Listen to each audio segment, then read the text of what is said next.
people always want to know what's the keys to a lasting relationship, right? And there are keys to a lasting relationship that people may not necessarily like, but I'm going to give you one of them right now. One of them is the ability to let certain things go, Mm. right? You have to be willing to let a lot of the little things go from one day or one moment. Julie, not sliding off gradually. You got to be willing to let some of the little things go from one moment to the next. And this is a two-part tip. Well, when you go to couples therapy and you go every revolution once a month or every 2 weeks or every week or whatever it is, what that does is if something happens on, say, Tuesday and your couples therapy is on, say, Monday, it allows you to do your usual letting go of whatever that small thing is. And then if it's still bugging you or poking at you, by the time the next therapy session rolls around, you can have the conversation, as our good friend Coach Jay says.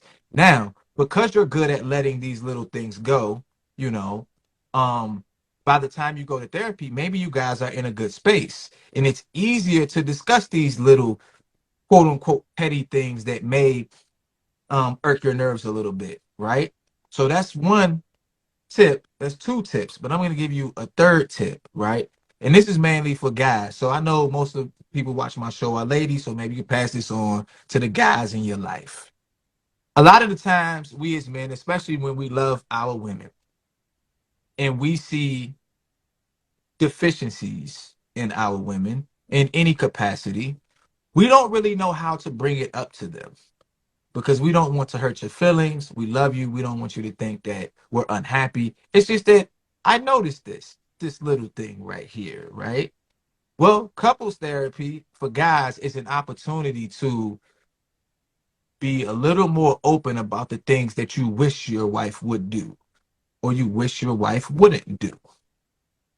And while she may still take it and be offended by it, most women are in comparative to men, most women are willing to go to therapy. So if she's willing to go to therapy, she has to be, if she's willing to go to therapy to tell you about yourself, she knows. She has to be willing to hear about herself. So as a man, that is your opportunity to present certain things to her that you may have been holding back, that you may have let go of over the past week or whatever the case may be. And you get to do it in a safe space. And the more receptive you are to her telling you about your deficiencies, the more she has to be open and receptive to your critique of her. And if you have a good therapist will hold both of y'all accountable.